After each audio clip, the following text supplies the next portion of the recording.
Assalamualaikum warahmatullahi wabarakatuh. Selamat pagi pemirsa. Apa kabar Anda hari ini? Selamat hari Senin, Arif Fadil. This is Monday, right? Senin, Monday. Kalau misalnya Kok Senin sih? Isnin. Isnin. Nah, baru mau tahu bahasa Arab, bahasa apa ya? Prancis. Apa kabar ya? Alhamdulillah sehat seperti biasa. Pemirsa, tahu nggak arti hijau itu apa? Ya. Jalan. Oh, bukan es dicoret lagi ya? Oh, bukan. Udah jalan aja maklum, nih. sekian tahun di Korlantas soalnya. Itu dia. Kalau hijau jalan sih, tapi ada yang mandek nih kemarin nih. Aduh, ada apa nih ya? Mandek Ketua apa Umum nih? Partai Golkar. Tapi kayaknya begini, ini bukan mandek sebetulnya. Ini mungkin konsekuensi dari sebuah jabatan kan?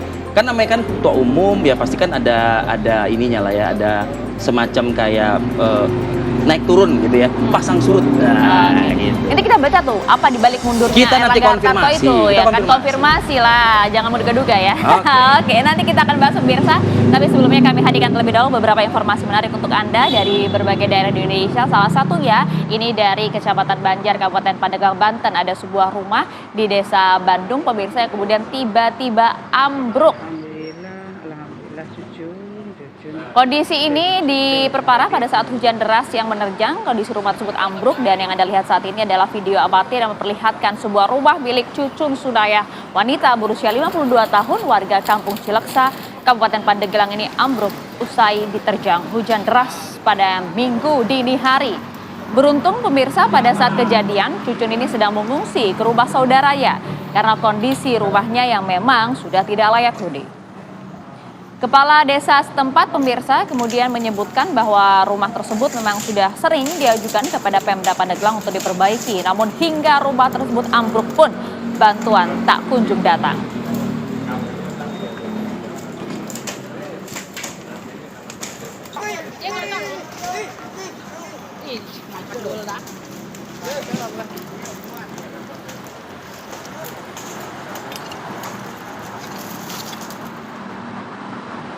Berlanjut ke informasi berikut, seorang pembalap motor ini hilang kendali pemirsa dan akhirnya menabrak penonton. Akibatnya 3 orang penonton mengalami luka-luka.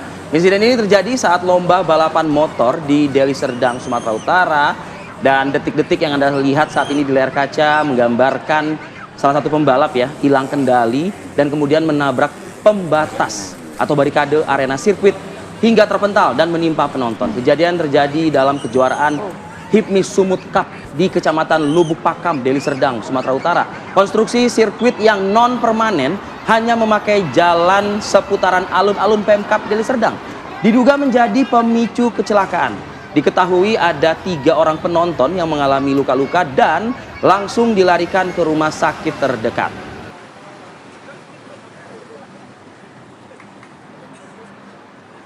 Kita geser pemirsa menuju ke wilayah Jawa Tengah. Ini ada adu banteng sebuah minibus dan truk box besar, Ayah. Ini terjadi di Jalan Lingkar Utara Brebes, Jawa Tengah pada Minggu sore kemarin. Tidak ada korban jiwa, namun kedua kendaraan akhirnya ringsek ya. Kecelakaan antara minibus dan truk box besar pengangkut kopi di ruas Jalan Lingkar Utara Brebes, Jawa Tengah. Ini mengalami kecelakaan di mana sopir truk mengatakan sebelum kecelakaan dirinya melaju dari arah timur ke arah barat menuju Bogor, Jawa Barat dengan kecepatan sedang. Ya, namun Vi, tiba-tiba nih dari arah berlawanan ada sebuah minibus yang dikemudikan oleh seorang warga Tegal gitu ya, membanting setir ke arah kanan hingga kendaraannya bertabrakan, adu banteng. Dugaan sementara memang pengemudi minibus ini dalam posisi mengantuk. Jadi saat ini kasus kecelakaan sudah melibatkan kedua kendaraan ini langsung ditangani oleh pihak Satlantas Polres Brebes.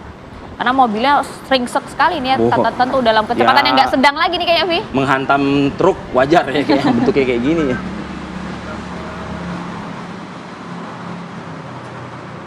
Sementara itu informasi lain pemirsa, seorang warga yang sedang mengantre BBM dikeroyok oleh sejumlah pria setelah menegur salah satu dari sejumlah pria tersebut karena membuang puntung rokok masih menyala di wilayah SPBU.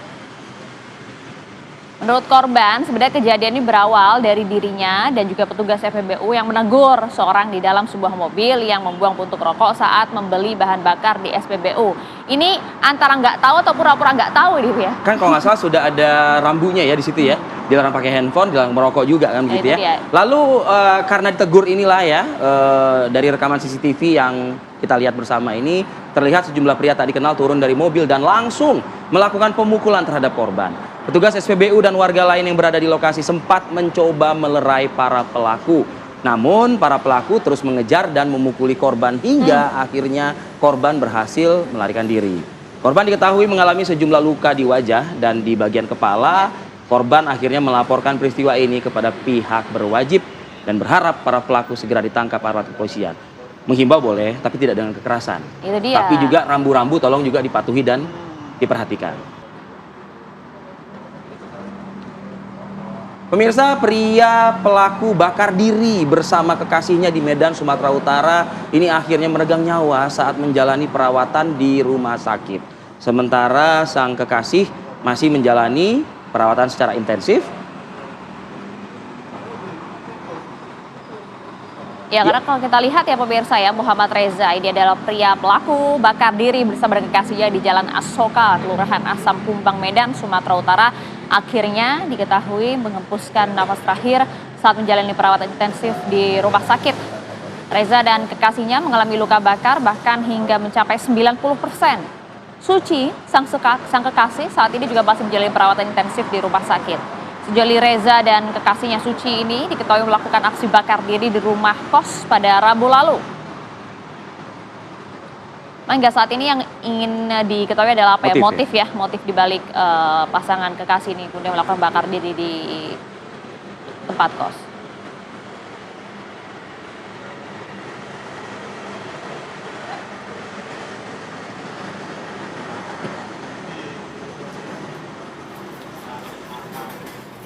Ya, kita geser pemirsa informasi lain untuk Anda. Kebocoran gas 3 kg mengakibatkan rusak ya sekitar ada 13 rumah di wilayah Penjaringan, Jakarta Utara pada hari Jumat lalu. Nah, ini warga ini mengaku saat ini rasa trauma masih ada dan juga khawatir rumah mereka bakal roboh kembali. Karena total kemarin ada 13 rumah yang rusak akibat ledakan gas di Penjaringan tersebut. Kondisinya pun juga cukup parah seperti Anda saksikan di layar kaca.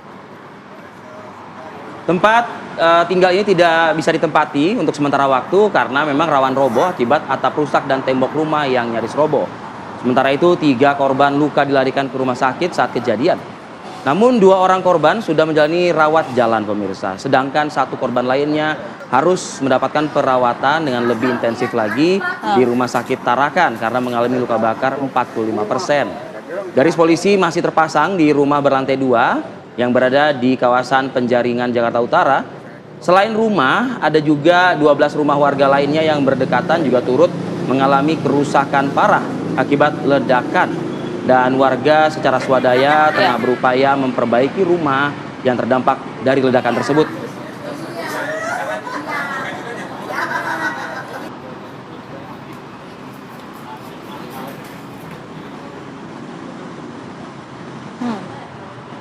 Pertandingan sepak bola antar kampung di Cianjur, Jawa Barat diwarnai bentrok antar supporter pemirsa. Akibatnya 1 orang menjadi korban penganiayaan dengan senjata tajam.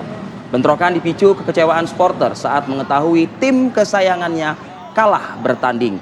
Keributan antar supporter bola terjadi di desa Cibaretbek, Kecamatan Cibeber, Cianjur, di mana puluhan orang dari 2 tim sepak bola masuk ke lapangan usai selesainya pertandingan Liga Antar Kampung dalam memperingati Hari Kemerdekaan Indonesia yang ke-79. Ya, kalau kita lihat sebenarnya di layar kaca pemirsa ya, para supporter ini memang nampak saling serang karena kurangnya petugas kepolisian mengamankan lokasi, juga kemudian membuat kewalahan warga di setempat untuk melerai bentrokan 2 supporter ini. Bentrokan berhenti setelah salah satu warga menjadi korban dan mengalami luka robek di bagian kepala akibat sabetan senjata tajam. Kok bawa senjata tajam ke lapangan ya? Nah, itu bukankah dia. lapangan sepak bola itu adalah lapangan fair play? Main sepak bola, kenapa Tuh. bawa senjata tajam? Oh, berarti jargonnya bukan siap menang dan siap kalah. Tapi Kalau kalah saya marah. waduh, Nggak boleh kayak nggak gitu ya? boleh juga pemirsa. Langsung diamankan oleh pihak kepolisian dan tentu akan mendapatkan ganjaran setimpal. Sementara itu pemirsa, mayat wanita ditemukan di dalam koper di Kabupaten Pangkep di Sulawesi Selatan. Mayat tersebut pemirsa ditemukan pertama kali oleh anak korban saat hendak menemui ibunya. Penemuan mayat ini tentu menggegerkan banyak pihak karena sang wanita ditemukan di dalam sebuah koper berwarna merah dan menghebohkan warga di Kelurahan Jagong, Kecamatan Pangkajene, Kabupaten Pangkep, Sulawesi Selatan. Anak korban datang ke rumah kos tempat ibunya tinggal karena sang ibu tak memberi kabar sejak 2 hari. Di dalam kamar kos, anak korban tak melihat keberadaan sang ibu. Setelah mencari di sekeliling rumah, anak korban curiga dengan koper merah di tumpukan sampah. Anak korban lalu melaporkan kecurigaannya kepada pemilik kos dan juga ke aparat kepolisian. Polisi yang begitu mendapat laporan langsung tiba di lokasi dan membuka koper merah tersebut yang ternyata mendapati sesosok mayat wanita yang dicari oleh anaknya. Mayat wanita itu dibawa ke Rumah Sakit Umum Daerah Pangkep untuk kepentingan pemeriksaan lebih lanjut. Polisi masih terus menyelidiki penemuan mayat wanita di dalam koper tersebut dan memeriksa anak korban. Dugaan sementara apa ya ini? Tentu dugaan sementara adalah pembunuhan Ya. dan masih terus didalami oleh pihak kepolisian ya, pemotif dan juga siapa pelaku dari semua ini. Nah, berikutnya kita akan ajak Anda jalan-jalan yuk ke Ibu Kota Nusantara di Kalimantan Timur. Wow. Hari ini agendanya ada sidang perdana kabinet. Itu dia, sejumlah menteri juga diinformasikan sudah berada di IKN. Nanti kita akan coba pantau langsung ke Kalimantan Timur. Saya jeda ya, sesaat lagi untuk Anda. Kembali di Apa Kabar Indonesia Pagi, pemirsa. Menyambut perayaan Hari Kemerdekaan Republik Indonesia, pembangunan Istana Negara di IKN pun terus langsung dikebut hingga saat ini. Pengerjaannya pun informasinya sudah mencapai sekitar 90% ya. Artinya sudah siap ya. 6 hari jelang pelaksanaan upacara peringatan Hari Kemerdekaan ke-79 Republik Indonesia yang akan digelar di Ibu Kota Nusantara kali ini. Berbagai persiapan pun juga terus dilakukan. Di lapangan upacara terlihat pasukan TNI dan juga Purna Paskibraka melakukan pengecekan tiang bendera dan juga tali untuk memastikan siap untuk digunakan. Selain itu juga dilakukan pengujian terhadap fungsi listrik, internet, pengeras suara serta sirine yang akan digunakan saat momen detik-detik proklamasi.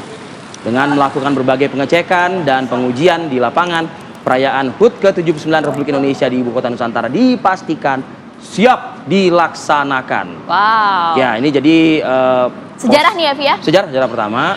Dan kabarnya kan juga akan ada para mantan presiden, para pejabat lembaga tinggi negara, pejabat negara, dan ini tentunya akan disaksikan juga oleh dunia ya. Sejumlah duta besar juga hadir tentunya akan di IKN. Oke pemirsa, persiapan jelang upacara peringatan kemerdekaan memang sudah dikebut hingga saat ini. Kalau kita update juga pemirsa, saat ini sebanyak 16 bus yang tiba dari Surabaya yang akan digunakan untuk mengangkut tamu undangan di HUT RI ke-79 pun di parkiran di Stadion Batakan Balikpapan sudah siap di sana nih. Bus ini nantinya melayani tamu undangan hingga menuju ke rest area.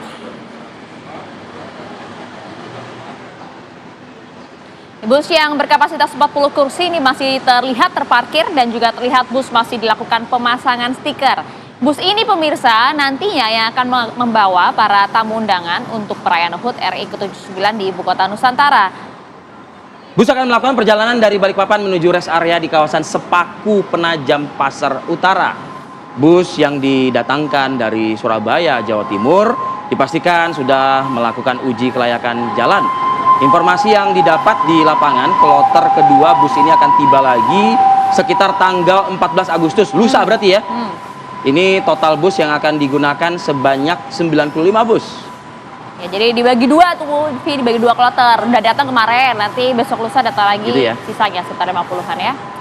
Nampaknya persiapan sudah cukup matang di IKN, tapi kalau per hari ini seperti apa ya persiapannya ya? Kita cek langsung boleh kan?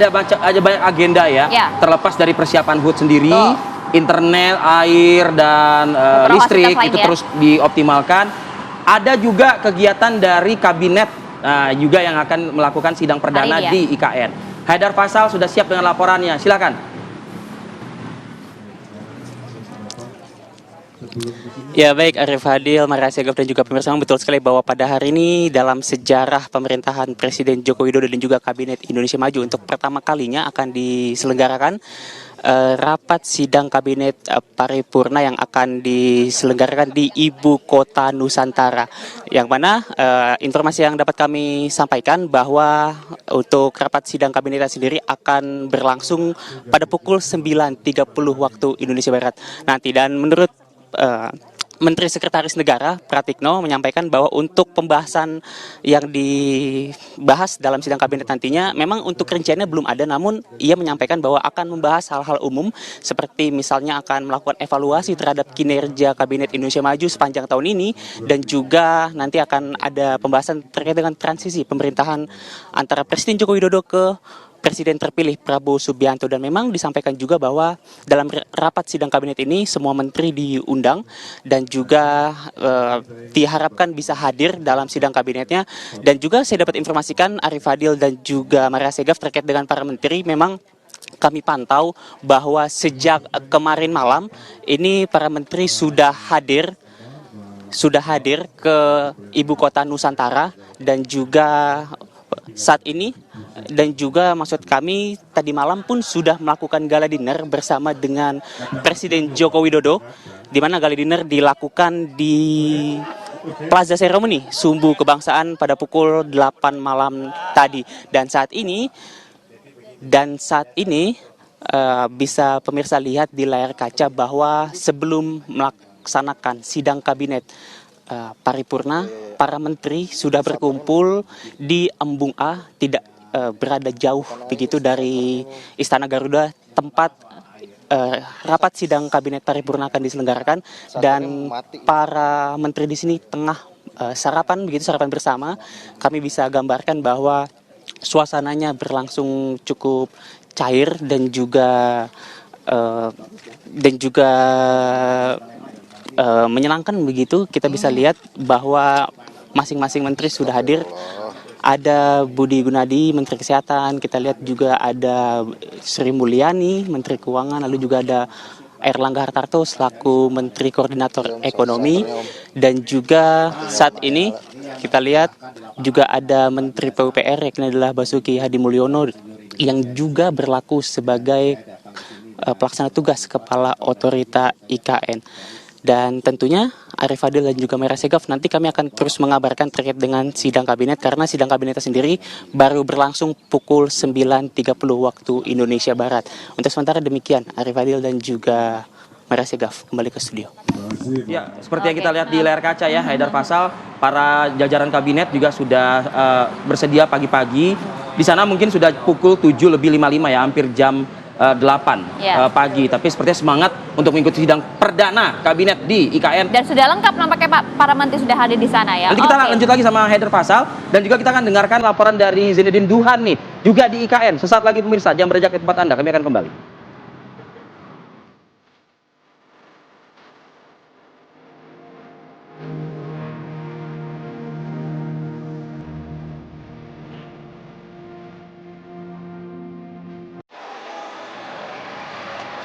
Ya pemirsa, Anak Media Apakah Indonesia Pagi, kami akan kembali mengajak Anda untuk menuju ke IKN. Tadi sudah ada rekan kami Haidar Faisal, tapi sebelumnya nih kami hadirkan terlebih dahulu nih bagaimana kemudian para menteri sudah hadir di ibu kota Nusantara dan juga telah hadir di Bandar Sultan Haji Muhammad Sulaiman Hasanuddin Balikpapan kemarin.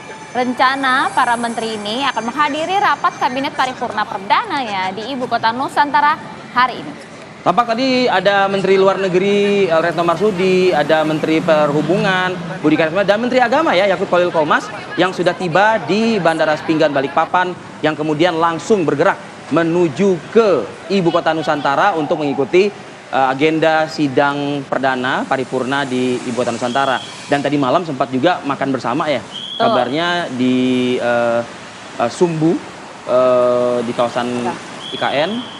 Ini bersama dengan Presiden dan juga Wakil Presiden. Oke pemirsa, kita juga akan memiliki informasi di mana ini Menteri Koordinator Maritim dan Investasi Luhut Binsar Panjaitan ini optimis aktivitas pemerintahan di ibu kota Nusantara mencapai 70% pada kuartal pertama tahun depan. Luhut menilai kemungkinan ini menyusul progres pembangunan yang cepat di ibu kota Nusantara. Jadi setibanya di Balikpapan, Kalimantan Timur, Luhut ini langsung bergegas mengunjungi kantor Kemenko Marves yang masih dalam tahap pembangunan di kawasan inti pusat pemerintahan IKN pada Minggu siang kemarin. Sembari meninjau gedung Kemenko Marves bersama dengan PLT Kepala Otorita IKN Basuki Hadimulyono, Luhut memastikan seluruh fasilitas di Kemenko Marves dapat difungsikan dengan baik. Karena Luhut juga sempat sampaikan operasional pemerintahan di IKN ini harusnya sudah mencapai 70% pada kuartal pertama tahun 2025 mendatang atau bahkan progresnya bisa lebih cepat lagi. Karena dalam persiapan sidang kabinet yang dijadwalkan akan terjadi pada hari ini atau pagi hari ini, Luhut tak membocorkan apa yang akan menjadi isu yang ia bawa ke sidang kabinet.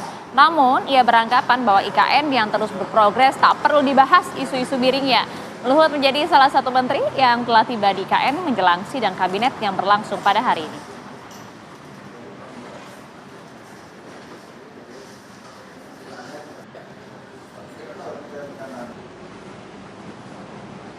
Oke, sejumlah menteri sudah hadir di IKN hari ini dan akan menggelar sidang kabinet. Kita akan ajak Anda bergabung kembali dengan Haidar Faisal di sana. Haidar Faisal, tadi Anda sudah sampaikan bahwa saat ini para menteri gitu ya, nampak sudah lengkap, sedang bersantai ria pagi hari menikmati udara segar di IKN, dan semalam para menteri ini menginap di mana, Haidar Faisal?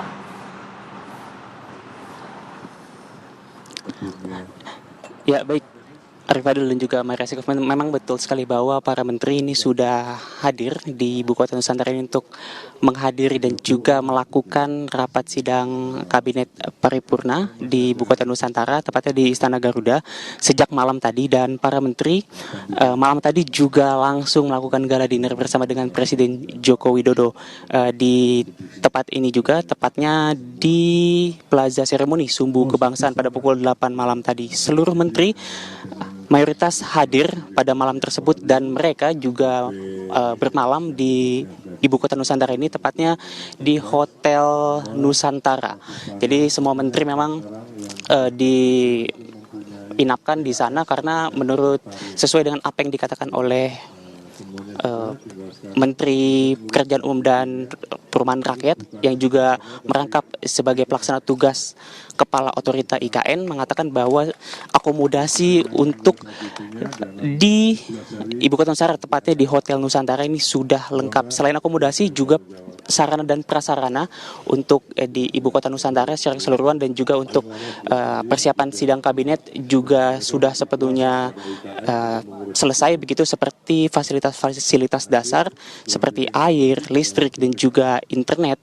Dan juga kemudian disampaikan bahwa untuk furniture yang nantinya akan digunakan untuk melakukan sidang kabinet paripurna ini juga sudah semuanya didatangkan oleh Kementerian Sekretariat Negara dari Jakarta. Dan saat ini pemirsa bisa lihat, Maria Segaf bisa lihat, Arif Fadil bisa lihat bahwa para menteri tengah melakukan makan pagi bersama ataupun sarapan bersama sembari menunggu kedatangan dari Presiden Joko Widodo untuk meninjau lokasi ini, lokasi Embung A yang memang keberadaannya tidak terlalu jauh begitu dari Istana Garuda Jakarta. Dan saat ini Maria Segaf bisa lihat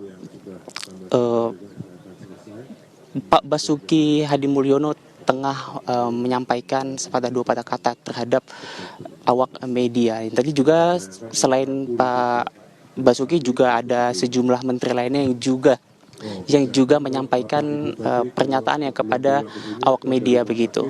Maria Segaf.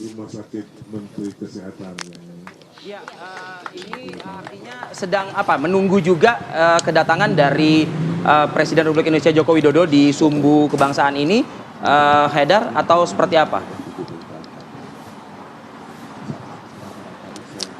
Ya, betul sekali. Memang dijadwalkan Arif Fadil bahwa sidang kabinet ini rencananya diselenggarakan pada pukul 9.30 waktu setempat atau waktu Indonesia Tengah. Artinya mulainya pukul 7.30 waktu Jakarta. Dan saat ini memang tengah menunggu kehadiran dari Presiden Joko Widodo yang direncanakan juga akan hadir di sini untuk melakukan peninjauan bersama para menteri nanti untuk sebelum akhirnya nanti akan bersama-sama menuju ke Istana Garuda untuk melaksanakan sidang kabinet bersama. Arif Fadil. Haidar, saya tidak melihat juga ada presiden terpilih yang sekaligus juga Menteri Pertahanan Prabowo Subianto di lokasi. Anda punya informasi soal ini, ada Faisal?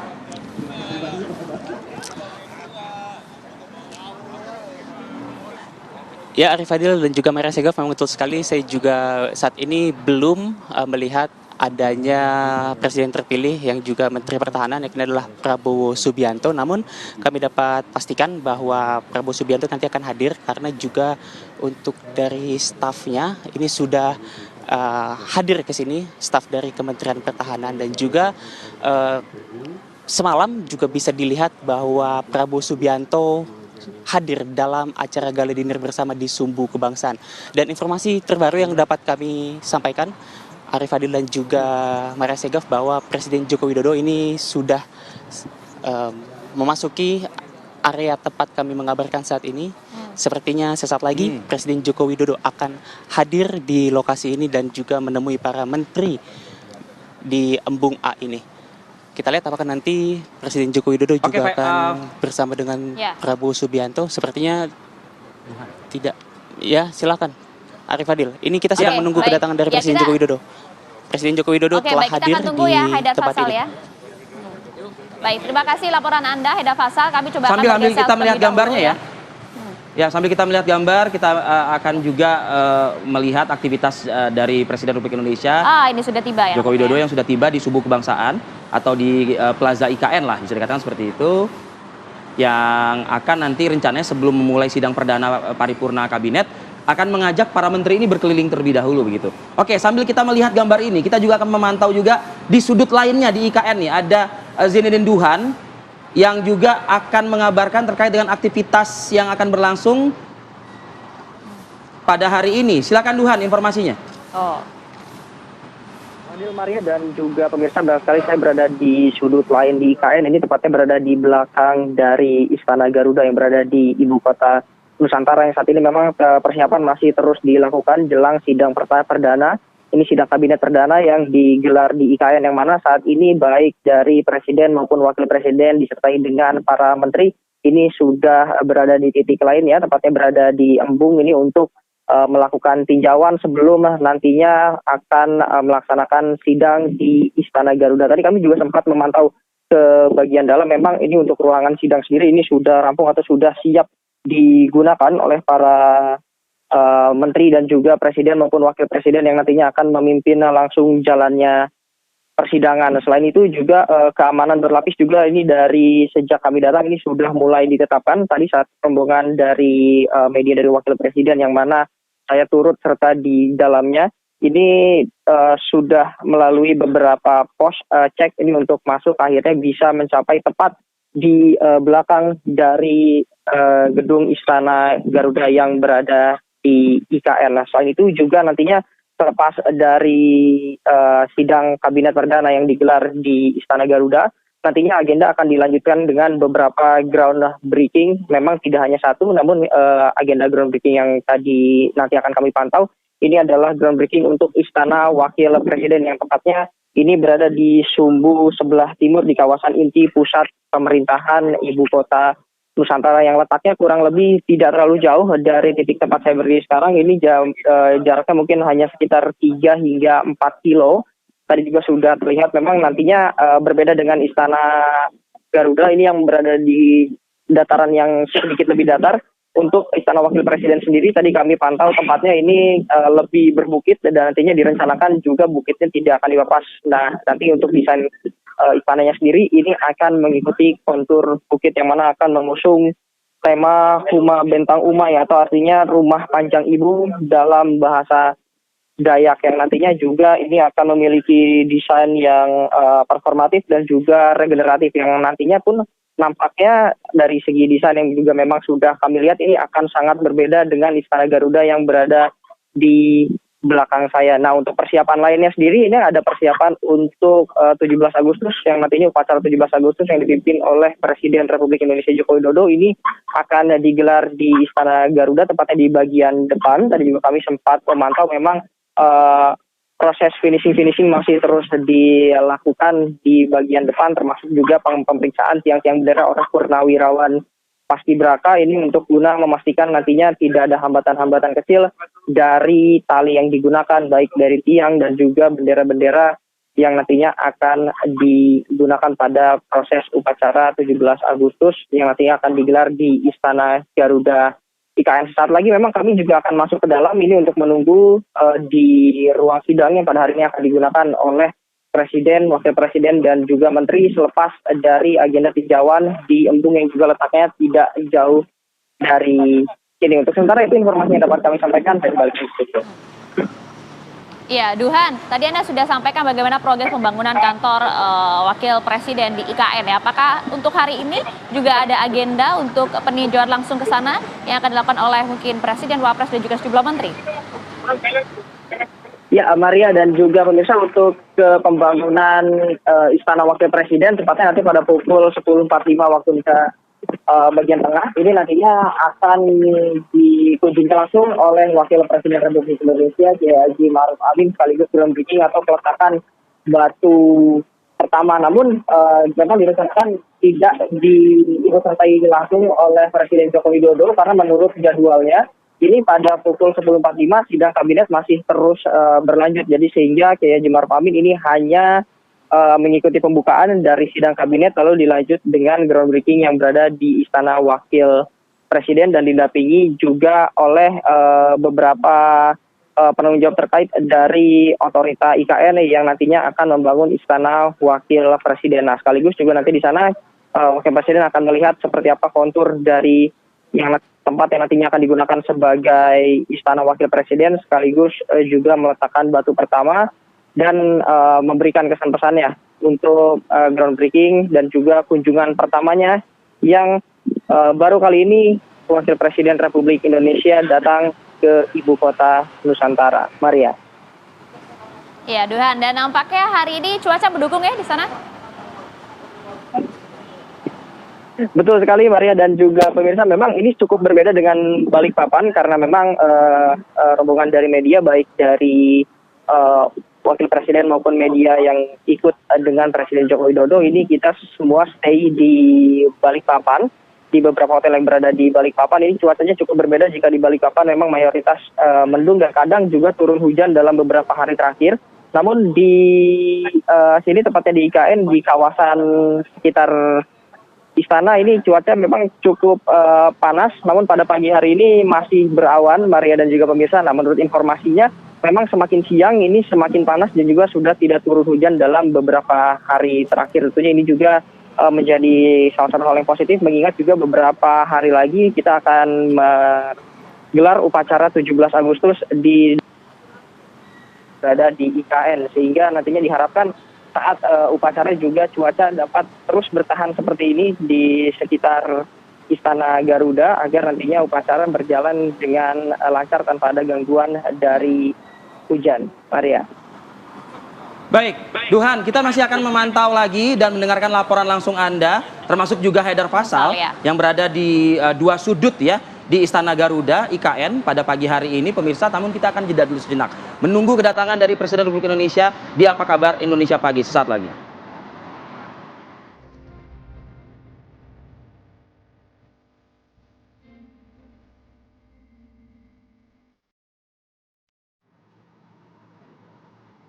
Oke, kembali lagi di Apa Kabar Indonesia Pagi, pemirsa. Ini kita akan mengajak Anda lagi untuk melihat situasi visual ya terkini di Subuh Kebangsaan atau di Plaza IKN yang berada di kawasan Istana Garuda, Ibu Kota Nusantara di Kalimantan Timur.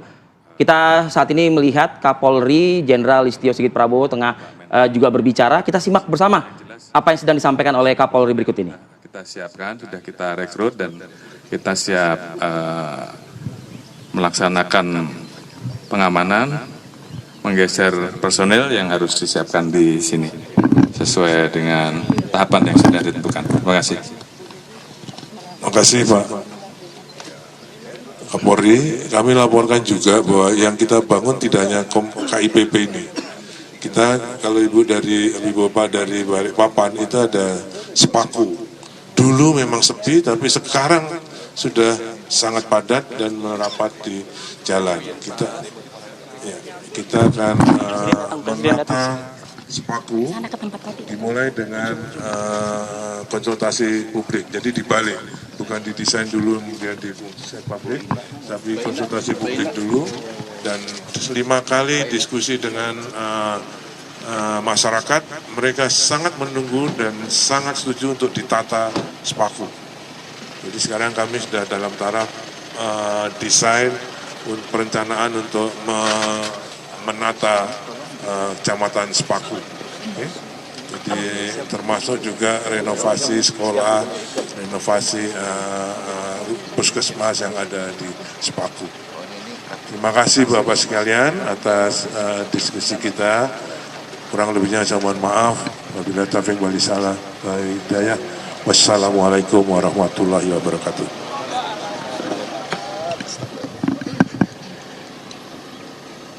Artinya mungkin sudah akan tiba sesaat lagi Presiden Republik Indonesia Joko Widodo di lokasi. Ya, kita sudah bisa melihat ini Presiden Joko Widodo tiba di lokasi Plaza IKN atau Sumbu Kebangsaan. Ya, bersama dengan Menteri Pertahanan Prabowo Subianto sekaligus Presiden terpilih. Ini kita saksikan bersama Presiden Joko Widodo bersama dengan Prabowo Subianto tiba merapat ke jajar menteri yang sudah menanti sejak tadi di kawasan Embung, di kawasan IKN. Karena saat lagi kan nampaknya akan ada pantauan juga di Embung IKN. Kita rasa jajaran kabinet lengkap ya pagi ini ya, Ayah, di lokasi Plaza IKN atau Sumbu Kebangsaan ini. Karena tadi malam juga sudah bersantap malam bersama dengan Presiden dan Wakil Presiden. Tempatnya cukup bagus karena terlihat di backgroundnya itu cahaya yang menerangi Istana Garuda ya, atau ruang kerja juga dari Presiden Republik Indonesia. Sebagaimana tadi informasi dari Zainuddin Dohan, juga hari ini Presiden dan Wapres akan juga melakukan groundbreaking atau peletakan batu pertama untuk pembangunan Istana Wakil Wapres, ya. Presiden.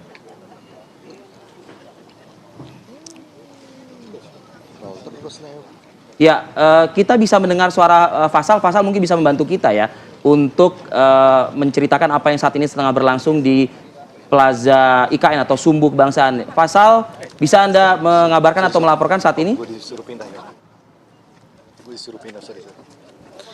Ya, baik Arif Fadil dan juga Maria Sigaf, sebelumnya kita akan berpindah terlebih dahulu karena diminta BPMI untuk persiapan doorstop Bapak Presiden. Namun yang pasti yang dapat saya sampaikan adalah Presiden Joko Widodo sudah hadir. Tadi kita lihat datang bersama dengan Prabowo Subianto yang ternyata hadir secara spesial karena diminta untuk bersama dengan Presiden Joko Widodo. Dan tadi kita lihat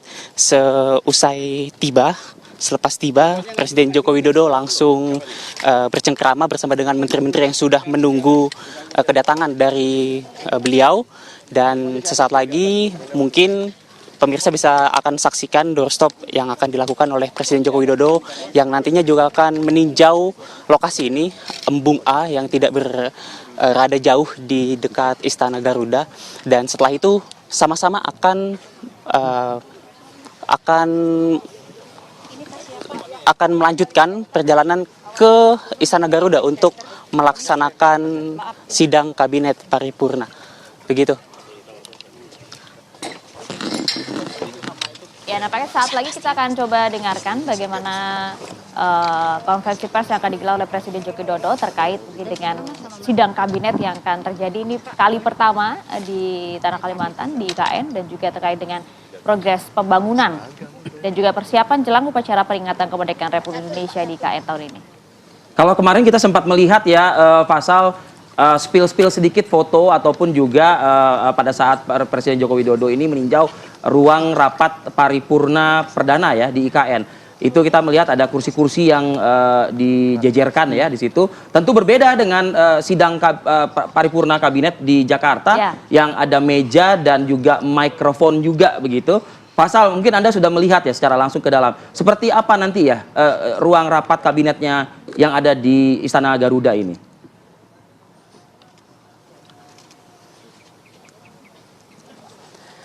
Ya, baik Rivi dan juga pemirsa, sebetulnya saya pribadi belum masuk ke dalam secara langsung karena kita ini para awak media saat ini mengikuti rombongan BPMI atau Badan Pers Media Istana, yang mana kita juga baru tiba kemarin malam bersama dengan Presiden Joko Widodo. Namun kami para awak media memang berbeda dengan rangkaian menteri dan juga presiden bahwa kami menginap di Balikpapan, sedangkan Pak Presiden Joko Widodo dan juga sejumlah menteri ini menginap di ibu kota Nusantara.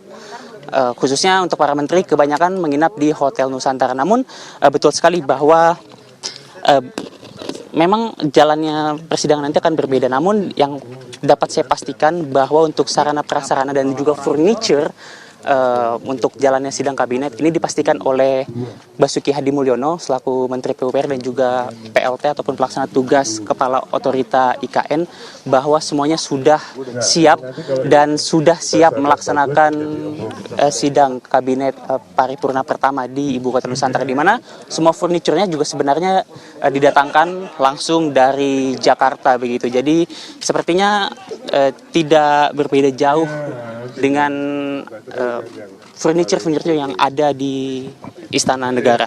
Dan saat ini Rivi dan juga Maria Segaf dan juga pemirsa, kita lihat Presiden Joko Widodo sudah mendekat ke arah kita, dan kita lihat nanti pernyataan yang disampaikan oleh beliau.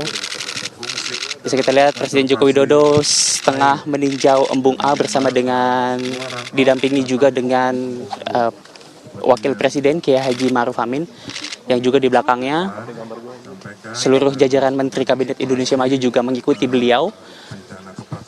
Dan saat ini Menteri PUPR tengah menjelaskan, memberikan paparan terkait dengan Embung A ini kepada Presiden Joko Widodo dan juga Kiai Haji Ma'ruf Amin. Mari kita dengarkan Rivi dan juga Maria Segaf pemaparan yang disampaikan oleh Basuki Hadi Mulyono.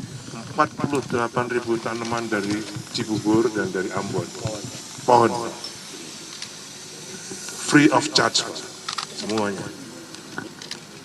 Dan dengan daerahnya mudah-mudahan. Ini tadi angsa ini susah sekali ke sini, Pak. Tapi nggak tahu nggak ada Pak Prabowo ini kok dia datang ini.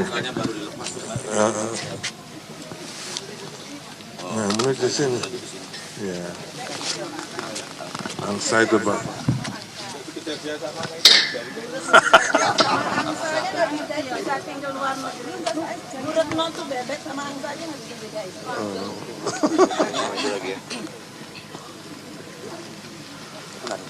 Mungkin Pak Presiden tadi semua sudah undang-undangnya sudah dikeluarkan semua dari Bapak Ibu Menteri, Pak.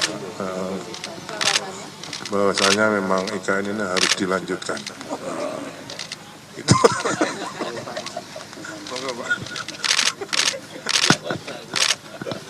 Bukan? Ini relax. Ya.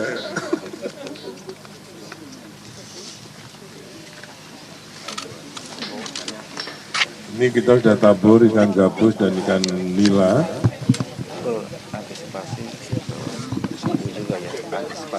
Angsa apa?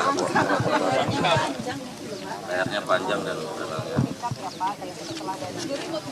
Apa? itu jalan katanya kemarin di lepas. Iya, buaya kecil. Buaya darat. Belum ada banyak buaya. Banyak nih. Itu kita bikin jembatan itu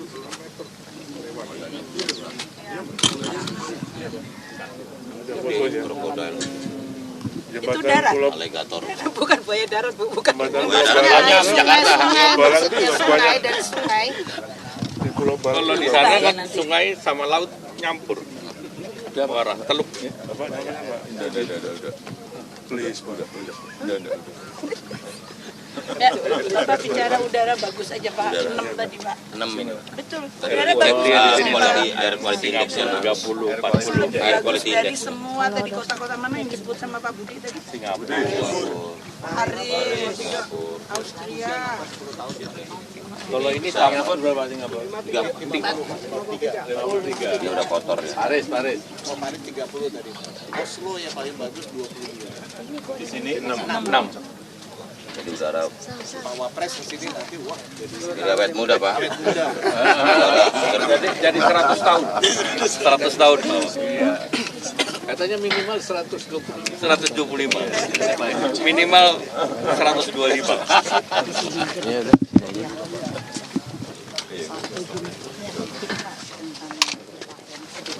sama ada sedikit tentang sidang kabinet. Bu doang ini enak Pak. Pak Menteri boleh ada di sekitar Bapak Presiden biar Bravo. Bapak Ibu Menteri berkenan ada di seputaran Bapak Presiden. Selamat pagi Pak. Ini kan pertama kalinya Pak Bapak mengajak semua menteri menuju ke Istana Kepresidenan IKN Pak. Mungkin ada yang ingin disampaikan.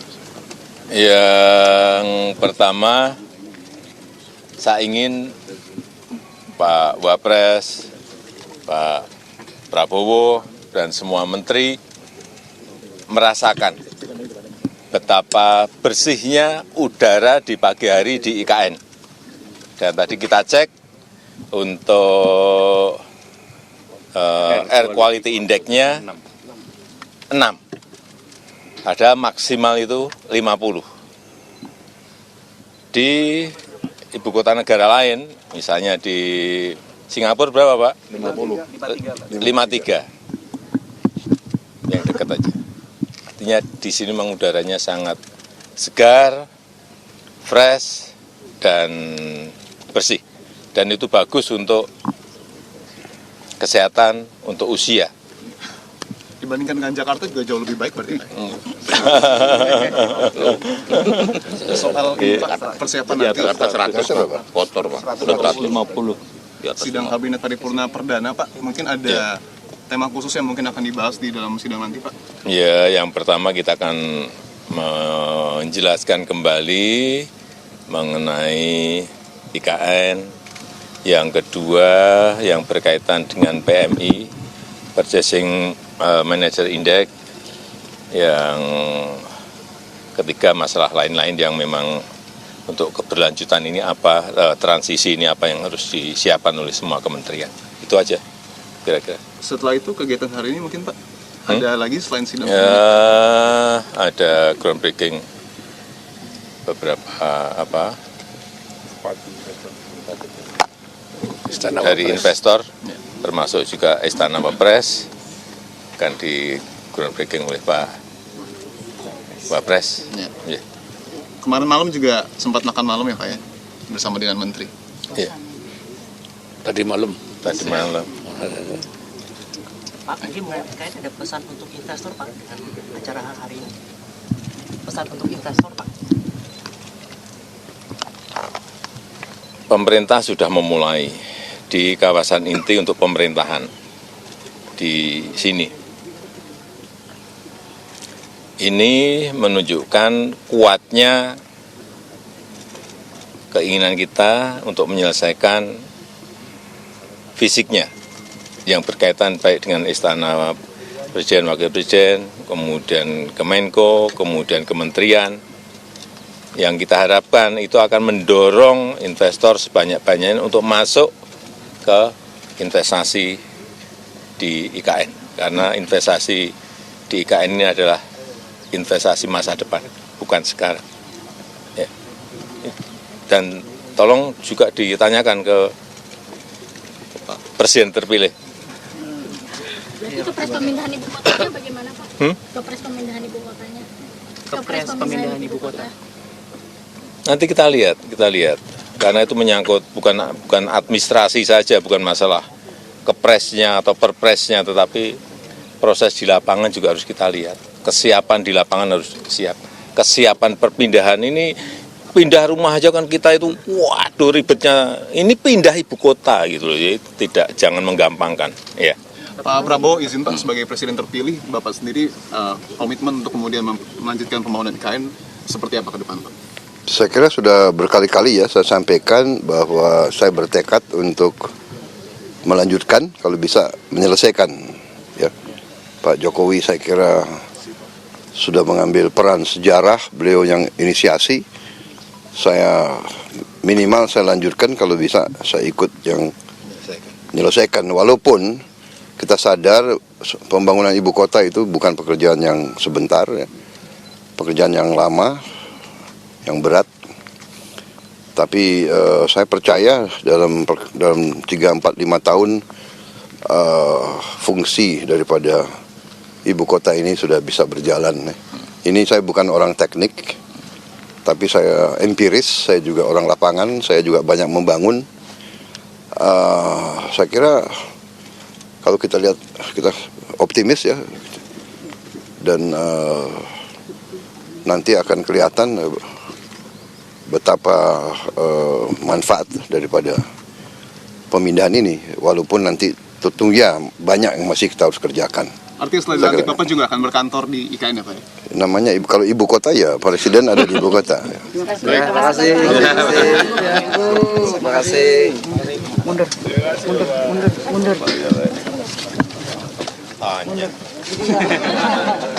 Siapa? Salah satu investor saya sendiri sebagai pengusaha. Siapa Pak? Direktur dalam negeri Pak ya, dalam negeri Pak. Terima kasih. Ayo teman-teman ini di Ponanya. Kan ada kutipan. Ini mic Pak. Wah, pegel. Di Pona. Mantap. Makasih Bu. Wah, main olahraga. Di Pona. Kayaknya di udara pagi hari pasal ini bagaimana? Termasuk juga akan menggelar sidang kabinet pertama yang akan dibahas mengenai IKN dan juga sejumlah persiapan para perpindahan para menteri di IKN. Dan kalau misalnya bisa disampaikan juga pemirsa, agenda pagi hari ini dari Presiden Joko Widodo bersama dengan Kabinet Indonesia Maju adalah akan meninjau di lokasi di tempat, yaitu adalah Embung MBM, untuk kemudian melanjutkan agenda sekitar pukul 8.30 waktu Indonesia Barat akan menggelar sidang kabinet pertama di Ibu Kota Nusantara. Kita akan langsung sapa rekan kami Haidar Faisal yang sudah berada di sana. Haidar Faisal.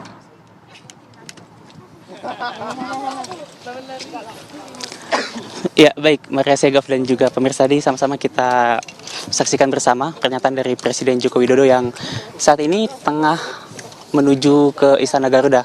Kami pun demikian, saat lagi juga kami akan langsung melaju ke Istana Garuda untuk menyimak jalannya sidang kabinet paripurna pertama di Ibu Kota Nusantara. Tadi kita lihat dan kita saksikan bersama bahwa Presiden Joko Widodo mengatakan bahwa di sidang kabinet nantinya akan disampaikan juga, dibahas juga terkait dengan IKN dan juga berbagai permasalahan ataupun pembahasan ekonomi lainnya yang nanti rinciannya akan disampaikan setelah sidang kabinet berlangsung. Untuk sementara demikian, kami juga akan langsung melaju ke Istana Garuda untuk menyimak jalannya sidang kabinet. Fadil dan juga Mersegaf kembali ke studio. Baik, artinya Faisal, semoga kita juga bisa melihat nanti ya bagaimana suasana di dalam ruang rapat kabinet yang ada di Istana Garuda juga begitu ya. Usai jeda pada berikut, kami akan kembali saat lagi. Ya, Anda kembali di Apa Kabar Indonesia Pagi, pemirsa. Kami tadi sudah ajak Anda untuk memantau bagaimana kondisi di IKN, di mana Presiden Joko Widodo, Wapres dan juga sejumlah menteri sudah tiba di IKN dan sedang menuju ke Istana Garuda, di IKN untuk menggelar sidang kabinet pertama di hari ini. Nanti sekitar pukul 8.30 waktu Indonesia Barat atau sekitar pukul 9.30 waktu Indonesia Tengah. Ya, dan ini rekan kami, ada dua rekan kami, Zinedine Duhan dan juga Haidar Faisal dan juga juru kameranya yang akan bergerak menuju ke Istana Garuda, di mana Zinedine Duhan tadi sudah sempat mengabarkan keberadaan yang bersangkutan ya. Dalam hal ini Duhan sudah berada di Istana Garuda, tapi Faisal ini juga ikut bersama dengan rombongan Presiden dan jajaran menteri untuk menuju ke lokasi yang sama. Faisal, artinya dari tempat tadi Ambung begitu ya, menuju ke Istana Garuda tempat sidang kabinet perdana paripurna ini, seberapa jauh Faisal?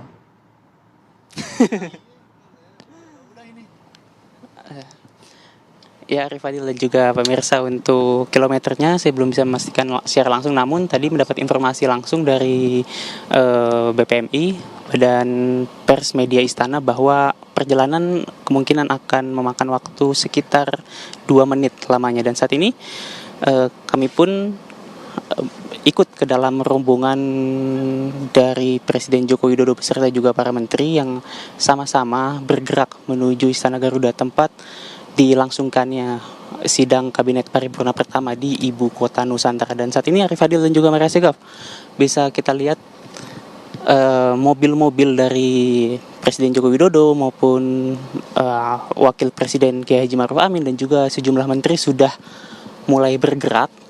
Dan artinya sesaat lagi kita akan saksikan sidang kabinet paripurna perdana yang akan berlangsung rencananya pukul 8.30 waktu setempat, namun hingga sampai saat ini 8.47, artinya sedikit terlambat dari waktu yang sudah ditentukan, namun saat ini sudah akan dilangsungkan. Dan tadi sesuai dengan apa yang disampaikan oleh Presiden Joko Widodo bahwa di dalam rapat sidang kabinet nantinya akan dibahas mengenai progres dan juga evaluasi mungkin terkait dengan pengembangan proyek Ibu Kota Nusantara ini, dan juga nanti juga akan dibahas terkait dengan pembahasan ekonomi lainnya, dan juga tentunya terkait dengan transisi pemerintahan dari pemerintahan Kabinet Indonesia Maju Presiden Joko Widodo kepada Presiden terpilih Prabowo Subianto. Dan pemirsa bisa lihat ke Istana Garuda ini, bahwa mungkin di layar kaca Anda bisa melihat begitulah bentuk dari Istana Garuda yang memang saat ini warnanya masih perunggu, namun diyakini bahwa dalam kurun waktu yang ditentukan semakin lama nanti warnanya akan menjadi hijau seperti GWK di Bali karena akan terjadi oksidasi di situ. Dan pemirsa bisa lihat bahwa memang untuk di Istana Garuda sendiri seperti yang sudah disampaikan oleh Basuki Hadi Mulyono beberapa kali bahwa progres pembangunan Istana Presiden sudah hampir 90% memasuki tahap finishing. Dan untuk daerah-daerah lainnya, maksud kami seperti perkantoran lainnya, baik tower untuk ASN ataupun kantor Kemenko, ini juga masih terus dibangun. Dan pemirsa bisa lihat bahwa pekerja konstruksi juga masih berjibaku begitu, terus bekerja siang malam untuk memastikan bahwa pembangunan IKN ini sesuai dengan waktu yang sudah ditentukan. Arif Fadil. Ya, Hedra Faisal, artinya Anda saat ini sudah berada di lingkungan Istana Garuda di IKN ya, dan saat lagi akan tiba di sana. Apakah kemudian jajaran Presiden dan juga para menteri akan langsung memasuki ruang sidang kabinet? Ya, betul sekali Maria Segaf, bahwa saat ini saya sudah berada di Ibu Kota Nusantara, tepatnya di kawasan inti pusat pemerintahan, yang mana apabila nantinya proyek ini sudah selesai dan juga berjalan optimal, disinilah roda pemerintahan Indonesia akan digerakkan begitu. Dan memang betul sekali bahwa ini kami sudah memasuki kawasan Istana Presiden. Dan betul sekali bahwa nanti seusai tiba, tentunya Presiden Joko Widodo bersama dengan sejumlah menteri akan langsung masuk ke ruangan yang sudah ditentukan. Kami belum tahu ruangannya mana, nanti kami akan informasikan lagi. Yang pasti sidang dilaksanakan di Istana Garuda. Begitu, Maria Segaf dan juga Hedra Faisal, kita nanti akan juga melihat ya bagaimana situasi di ruang sidang paripurna. Tapi usai jeda periode berikut ya, kami akan kembali saat lagi.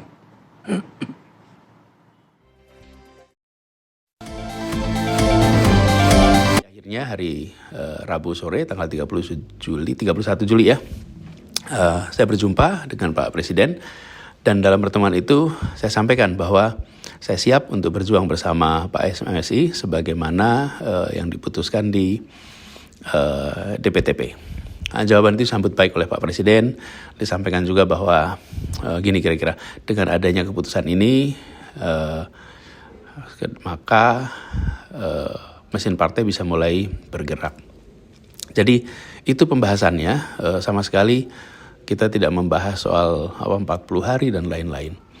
Nah, cuman saya kaget aja mendengar jubir-jubir PKS di media mengatakan tenggat waktu 40 hari, lalu deadline 4 Agustus sebagai deadline dari partai lain. Mengapa kaget? Karena memang tidak pernah dibahas ya. Dan setahu saya memang tidak pernah ada deadline soal SK dari partai lain. Yang ada adalah soal apakah setuju dengan Pak MSI sebagai pasangan. Ya, kita sudah dengar pemirsa itu tadi pernyataan dari Anies Baswedan yang mengkonfirmasi beberapa hal yang beredar di media, termasuk juga pertanyaan mengenai apakah kemudian PKS akan tetap bersama dengan Anies hingga ke KPUD Jakarta ataupun tidak gitu. Kita coba bahas hal ini bersama dengan sejumlah narasumber dari studio. Ada Adi Praetno, analis politik. Assalamualaikum, selamat pagi Mas Adi. Waalaikumsalam warahmatullahi wabarakatuh. Dan juga yang akan kita mintain konfirmasi soal pernyataan tadi Arif Fadil. Sudah Ya ada tadi juga di-mention, jubir-jubir PKS katanya. Nah, itu dia. Ini salah satu jubir PKS juga, Bang Muhammad Khalid. Assalamualaikum, Bang. Assalamualaikum, Mas. Waalaikumsalam warahmatullahi wabarakatuh, Mas Fadil dan Mbak Maria. Mas Adi, sehat semua? Sehat, alhamdulillah. Tapi gimana ini, Mas Khalid sehat juga nggak? Usai tadi kaget loh Mas Anies katanya dengan jubir-jubir PKS ini. Ya, ini sudah mulai nih ya. Oke. Jadi konfirmasi Mas. Jadi teman-teman semua, kami sangat menghormati pandangan dari Mas Anies ya terkait apa yang disampaikan, dan saya sendiri juga tidak mendapatkan secara khusus ya, juga saya mendapatkannya di media-media sosial ya. Dan saya kira begini saja. Apa yang sudah disampaikan oleh PKS tentu juga bisa difahami oleh Mas Anies, dan Mas Anies dan PKS insya Allah kita bisa berkomunikasi dengan baik. Seharusnya tidak ada hambatan untuk berkomunikasi secara langsung tanpa melalui medium dengan voice notes dan sebagainya. Saya kira sangat mudah buat kita untuk bisa saling mencocokkan catatan, saling mencocokkan bagaimana pandangan. Dan saya pikir yang terpenting adalah kita ke depan ini seperti apa, ya kan? Dan di PKS kemarin kita sudah musyawarah Majelis Syuro ya. Di dalam musyawarah Majelis Syuro kemarin ada amanah kepada DPP Partai Keadilan Sejahtera untuk membangun komunikasi politik dengan seluruh pihak, dengan seluruh pimpinan partai politik, tokoh bangsa dan sebagainya. Karena memang kita sekarang sedang menghadapi lebih dari 500 pilkada, bukan hanya pilkada Jakarta. Dan juga di musyawarah Majelis Syuro kemarin juga diamanahkan kepada DPP Partai Keadilan Sejahtera juga untuk membangun komunikasi silaturahim dengan Presiden terpilih Bapak Prabowo Subianto. Saya pikir kita tidak perlu berpolemik terkait hal-hal yang teknikal tadi ya. Kita kalau Mas Anies ingin melakukan konfirmasi dan sebagainya bisa langsung komunikasi dengan pimpinan kami, dan kita tidak ada hambatan terkait hal tersebut. Jadi saya pikir itu hal mudah saja, tinggal sampaikan apa yang ingin dikonfirmasikan kepada pimpinan kami. Begitu kira-kira. Ya, Mas Khalid, artinya dengan munculnya voice note ini, artinya komunikasi PKS dan Anies Baswedan ini retak dong ya? Enggak, tidak ada keretakan, kita komunikasinya sangat baik, tidak ada masalah, ya, sehingga anytime sebenarnya Mas Anies bisa langsung kontak ya kepada pimpinan kami.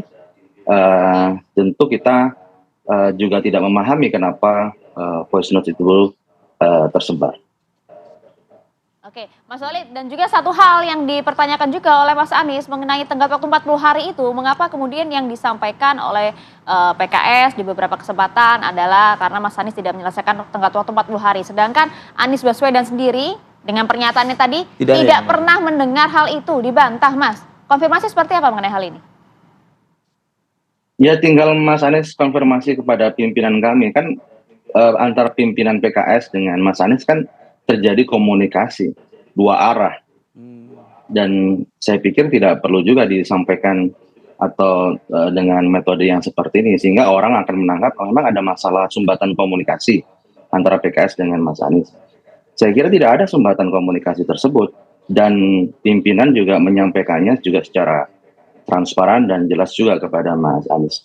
Intinya begini, kita ingin komunikasi hal yang sifatnya strategik langsung saja direct communication kepada pimpinan kami, sehingga kita akan jelas karena tidak menimbulkan polemik. Karena Mas Anies dalam voice notes tersebut sampaikan juga kita tidak mau berpolemik terhadap hal-hal yang yang seperti ini. Ya, Mas Anies juga sampaikan ingin terus kebersamaannya dengan PKS. Ya, kalau memang ingin terus harmonis, kondusif bersama dengan PKS, tentu kita tidak ingin terjadi kegaduhan dan polemik itu berkepanjangan di ruang publik. Tinggal Mas Anies kontak pimpinan kami, selesai untuk mengkonfirmasi hal tersebut. Mas Khalid, demikian. Berusaha untuk berusaha untuk menjiwai kebatinannya seorang Anies Baswedan, saya mungkin gitu ya pagi ini. Artinya begini. Kalaupun memang benar ada tugas tersebut begitu ya untuk menjalin membina komunikasi dengan partai lain agar bisa menutupi kekurangan 4 kursi tersebut. Tapi begini, apakah bisa begini Mas Khalid sebentar.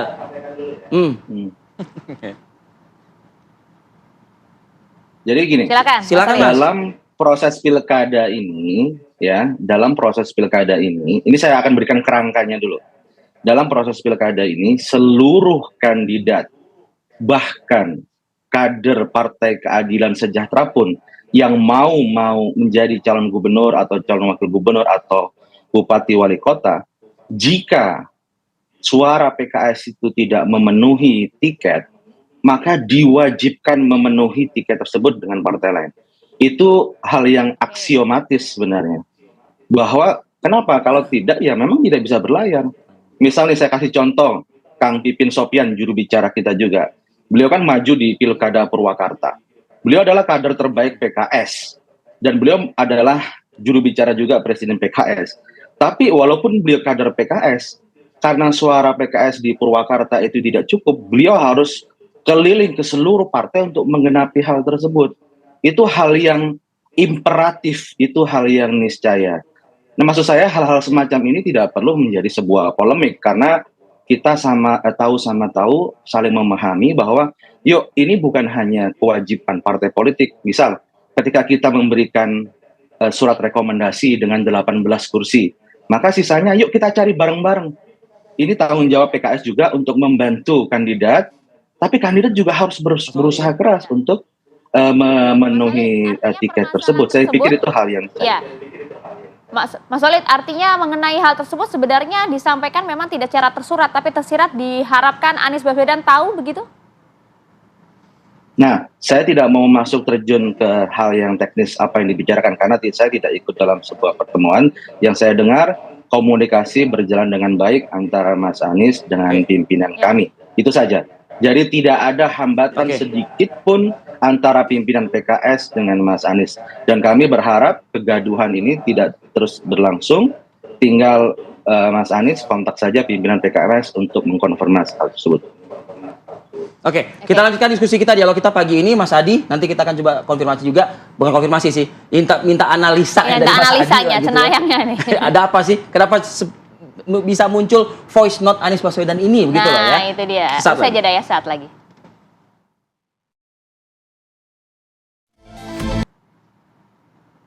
Oke, kembali lagi di Apa Kabar Indonesia Pagi. Saya ke Mas Adi Praitno sebelum nanti kita kembali lagi ke Muhammad Khalid ya, juru bicara sekaligus juga politikus PKS. Mas Adi, tadi saya sempat ingin menyampaikan tapi sepertinya sudah membaca apa yang ingin saya sampaikan ke Mas Khalid. Tapi sebetulnya konstruksinya begini. Kalau saya membayangkan menjiwai Pak Anies Baswedan, mungkin berpikir gini, ini PKS ini serius nggak sih ngasih tugas ke saya untuk melengkapin 4 kursi yang tersisa? Karena apa? Wakil saya udah di lock sama PKS. Nah, saya harus gerilya misalnya ke PDIP, Nasdem, PKB. Saya jualannya apa? Yang paling enak kan jualannya itu kan siapa yang mau menjadi pendamping hidup saya 5 tahun ke depan di Jakarta. Itu paling enak. Nah, Anda bagaimana menyikapi hal ini? Saya kira PKS rasional kalau harus mengevaluasi dan mengedit dukungan politiknya ke Anies Baswedan. Rasional? Sangat rasional. Anies Baswedan sudah merasa rumahnya di PKS loh. Masalahnya, Anies ini dianggap tidak terlampau memperjuangkan keinginan PKS. PKS hanya ingin Sohibul Iman bisa berlawan dengan Anies. Anies tinggal yakinkan partai politik yang lain yang katanya memberikan dukungan ke Anies untuk bisa menduetkan antara Anies dan Sohibul Iman. Itu yang prinsip. Makanya ada upaya untuk meninjau dukungan ke Anies itu misalnya ke Kim. Tinggal diuji apakah kalau PKS ke Kim dapat wakil tentu yang menjadi utama dari PKS adalah Sohibul Iman atau kadernya yang lain bisa berlayar. Tapi kalau gabung ke Kim, wakilnya bukan PKS, tapi PKS ada di Kim, berarti bukan kader yang diinginkan oleh PKS, tapi ada tujuan-tujuan lain menjadi bagian dari koalisi Prabowo Gibran untuk 5 tahun yang akan datang. Tapi per hari ini saya membaca bahwa PKS itu sebenarnya cinta matinya kepada Anies. Cuman Anies kalau mau berlayar wajib hukumnya ada Sohibul Iman, ada kader PKS di situ. Tanpa itu maka PKS mencoba untuk membangun komunikasi dengan Dan yang Anda lain. melihat Anies tidak memperjuangkan itu atau bagaimana? Kelihatannya tidak memperjuangkan karena Anies merasa bahwa PKS itu bisa dikonsolidasikan. PKS itu sudah di tangan. Jadi PKS ini kalaupun toh mau bermanuver tidak akan mungkin pindah ke lain hati. Saya justru membaca Anies ini agak kaget dan mungkin sedikit menyesal dengan apa yang dilakukan oleh PKS. Kenapa menyelesai? Apapun judulnya, PKS ini adalah cinta setianya Anies Baswedan. Itu yang saya maksud. Itu dari dulu. Maka itu kaget tadi itu ya? Kaget loh, kok ini cinta setia, cinta tulusnya tiba-tiba mengevaluasi dukungan. Sementara keinginan PKS nyaris tidak pernah diperjuangkan oleh Anies Baswedan. Kalau mau jujur, PKS itu... Kita tahu dari mana nyaris tidak pernah diperjuangkan itu kita tahu ya dari mana. buktinya tak ada dukungan partai lain per hari ini di luar PKS. Ya sulit juga Mas, apa yang mau disampaikan oleh Anies ke partai-partai lain. Karena sudah di-lock. Ya artinya apa? Kalau PKS mengunci pakai Sohibul Iman wajib maju kadernya, Anies harus cari tambahan partai lain dong. Iya. Bergening apa yang berlayar ditawarkan yang disampaikan oleh oleh Anies Betul, gitu loh. yakinkan Nasdem, yakinkan PKB, yakinkan PDIP mungkin bahwa Anies layak diusung mereka sebagai calon gubernur. Jadi Anies itu harus diwarnai warna politiknya. Anies mewarnai Nasdem, kalau Nasdem tidak mau, Anies bisa tidak diklaim sebagai bagian dari PKB sehingga wakilnya yang dikunci oleh PKS ini berlayar. Ini yang saya kira memang harus dihitung juga oleh Pak Anies Baswedan itu. Artinya apa? Ini yang saya kira kalau kita iris satu persatu, luka hati politik PKS ini sebenarnya sudah mulai kelihatan. Satu, ketika Sandi maju sebagai calon wakil presiden, jatah wakil gubernur Jakarta mestinya PKS. Tapi Anies tidak memperjuangkan itu. Justru orang lain yang ngambil dari Gerindra. Yang kedua, faedah elektoralnya di pilkada, itu PKS paling sedikit kok. Dibandingkan dengan Nasdem dengan PKB, kenaikan suara pileg nasional dan di Jakarta, PKS paling sedikit Pak. Kalau mau marah sebenarnya, PKS sejak saat itu marah. Jadi ini luka lama maksud Anda? Bukan luka lama, mestinya ini dibaca juga oleh Anies Baswedan. Bahwa faedah elektoral yang selama ini PKS nempel ke Anies nggak terlampau signifikan. Artinya apa? Kalau keinginan PKS memajukan Sohibul Iman tidak mendapatkan respon, kemudian mencoba untuk bergabung dengan Kim, jangan marah dong. Toh Anies juga bukan kader PKS, toh juga PKS dalam banyak hal tidak diperjuangkan, kan kira-kira begitu Pak. Nah saya membaca, ngomong ke Bang Holid dan kawan-kawan, ini nih, begini berpolitiknya, kalau nggak nguntungin sama Anies, ya udah cari yang lain yang nguntungin. Jadi politiknya, itu politiknya. Iya, politik itu nggak ada cinta mati, nggak ada cinta buta, dan nggak ada politik itu yang lillahi ta'ala. Dan nggak boleh baper juga. Mas Holid, kita minta komentar Anda usai jeda Mas ya. Kita jeda dulu ya Mas ya. Saat lagi kami akan kembali untuk Anda pemirsa. Ya, kita lanjutkan perbincangan menarik ini langsung saja Mas Holid. Tadi kan Mas Adi sudah sampaikan, ini memang langkahnya cukup rasional. Sudah tepatlah PKS melakukan seperti ini. Ada luka lama juga. Nah, tapi ada luka lama, betul nggak? Ini bagian manifestasi dari luka lama itu? Enggak, saya kira begini, hubungan PKS dan Mas Anies ini banyak memori indah juga. Ya, namanya hubungan itu kan kadang ada ups, ada down ya. Jadi memang begini, perjalanan sejarah PKS dan Mas Anies ini kan luar biasa. 2017 ya, pada waktu Pilkada DKI 2017, PKS itu mengganti kadernya Pak Mardhani Alisera untuk kursinya diberikan ke Mas Anies sebagai calon gubernur waktu itu. Itu adalah karpet merah pertama yang diberikan PKS untuk Mas Anies. Dan di Pilpres 2024 juga sama ya, PKS tidak memaksakan untuk cawapresnya kepada Mas Anies dan mendukung pasangan Amin. Tadi Mas Adi menyebut terkait wakil gubernur DKI yang harus jatahnya PKS, yaitu merupakan juga satu peristiwa yang menjadi catatan juga buat dalam perjalanan sejarah kita. Nah, saya pikir ini kan kalau kita lihat masa lalu kan jadinya ya ada ibroh lah. Ada pelajaran yang kita miliki, baik itu pelajaran buat PKS dan juga pelajaran juga buat Mas Anies. Tentu kita berpikirnya kan bukan masalah ini kepentingan PKS, ini kepentingan Mas Anies, tapi bagaimana untuk warga Jakarta ke depan. Dan untuk pilkada saat ini yang Jakarta, sebenarnya PKS juga memberikan karpet merah buat Mas Anies. PKS itu satu-satunya partai yang pertama kali mengeluarkan surat rekomendasi. PKS satu-satunya partai yang pertama kali secara terbuka bukan hanya mengeluarkan surat rekomendasi, tapi dideklarasikan secara resmi oleh Presiden PKS secara langsung. Dan Presiden PKS secara aktif turun gunung melobi partai-partai yang lainnya untuk bisa mendukung pasangan Anies Sohibul Iman. Saya kira kita tentu harus lebih bijaksana dan dewasa dalam berpolitik. Tentu beban untuk menggenapi tiket itu tidak bisa diserta-mertakan ini tanggung jawab PKS. PKS sudah memberikan jalan 80%, 18 kursi, kekurangan 4 kursi, yuk kita cari bareng-bareng. Mas Anies sebagai kandidat juga harus menggenapi itu. Karena seluruh kandidat di pilkada, di lebih dari 500 kandidat ini, itu semuanya berjuang bagaimana bisa menggenapi tiket tersebut. Saya pikir ini sudah sama-sama difahami. Saya pikir juga ini tidak perlu juga menjadi polemik berkepanjangan.